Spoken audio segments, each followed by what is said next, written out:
राम का नाम यूं तो भारतीय समाज में हर क्षण गुनगुनाया जाता है। राम निर्विवाद रूप से भारतीय समाज में श्रेष्ठ स्थान पर हैं, मर्यादा के प्रतीक हैं।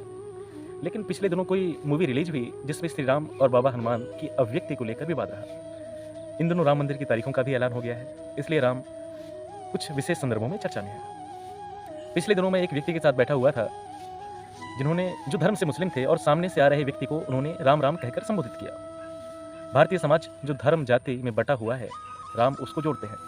राम भारतीय समाज के सीमेंट हैं। संत कबीर से लेकर बाबा तुलसी तक ने राम के नाम की महिमा गाई है, लेकिन संत कबीर और बाबा तुलसी के राम में थोड़ा अंतर है। आज का विषय यही है और इसी अंतर को समझने का थोड़ा सा प्रयास करते हैं। दरअसल ईश्वर को दो रूपों में माना गया है। कुछ कहते हैं कि ईश्वर निर्गुण है और कुछ कहते हैं सगुण है।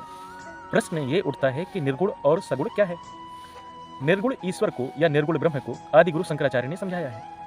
आदि गुरु कहते हैं कि पूरे ब्रह्मांड में कोई है जो ऊर्जा भर रहा है, जिसकी मर्जी के बिना पत्ता तक नहीं चलता, जो समस्त प्राणियों में ऊर्जा का संचालन करता है। वह कौन है, कैसा दिखता है, उसके गुण क्या है, वह कहाँ रहता है, इस पर आदि गुरु मौन रहते हैं। जब आदि गुरु से पूछा जाता है कि क्या ये ब्रह्म है, तब वो कहते हैं नेति नेति, अर्थात नहीं ये ब्रह्म नहीं है। तो क्या वो ब्रह्म है? नेति नेति, नहीं ये भी ब्रह्म नहीं है, लेकिन कुछ है। उस तक कैसे पहुंचा जा सकता है, इस पर आदि गुरु ज्ञान मार्ग बताते हैं। कबीर आदि गुरु शंकराचार्य की इसी परंपरा के अनुयायी हैं। निर्गुण ब्रह्म को आदि गुरु ने नाम देने से इंकार किया था। कबीर उसको राम का नाम देते हैं, लेकिन संत कबीर के राम महाराजा दशरथ के पुत्र राम नहीं है। संत कबीर पूरी तरह से स्पष्ट रूप से कहते हैं, दशरथ सुत तिहुँ लोक बखाना, राम नाम को मरम न जाना। निर्गुण राम जपहुँ रे भाई, अविगति की गति लखाई न जाए। अर्थात स्पष्ट है कि कबीर जिस राम की बात करते हैं वो दशरथ के पुत्र राम नहीं है, लेकिन जिस राम की बात कबीर करते हैं वह समस्त ब्रह्मांड में ऊर्जा का संचालन करता है, वह श्रेष्ठ है।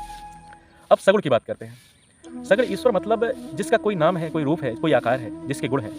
सगुण ईश्वर को मानने वाले कहते हैं कि ईश्वर वही है जो कृष्ण के रूप में नटखट है, जो राम के रूप में मर्यादित है, जिसके हाथ में सुदर्शन है, जो कैलाश में रहता है, वह ईश्वर है। सगुण ईश्वर की बात संत कबीर तो नहीं करते, लेकिन बाबा तुलसी से लेकर बाबा सूर तक सगुण ईश्वर की बात करते हैं। बाबा तुलसी साफ साफ कहते हैं, जेई गवाही देहि वेद बुद्ध, जाहि मुनि धरि ध्यान, सोई दशरथ सुत भगत हित, कौशलपति भगवान।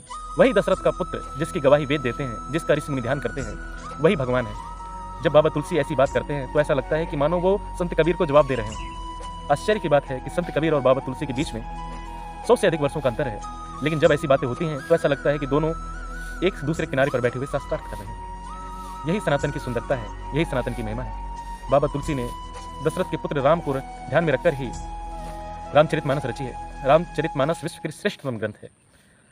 यह न केवल भारत के लोगों को जोड़ता है एक दूसरे से, बल्कि विदेश में रहने वाले भारतीय जो अपनी संस्कृति से जुड़ना चाहते हैं, वह भी रामचरितमानस का पाठ करते हैं। राम के नाम की बहुत सारी महिमाएं हैं। तो ये हमारा विषय था, सगुण राम और निर्गुण राम। राम सगुण रूप में हो या निर्गुण रूप में हो, वह वही है जो सारे ब्रह्मांड में ऊर्जा का संचालन करता है। प्रेम से बोलिए जय सिया राम।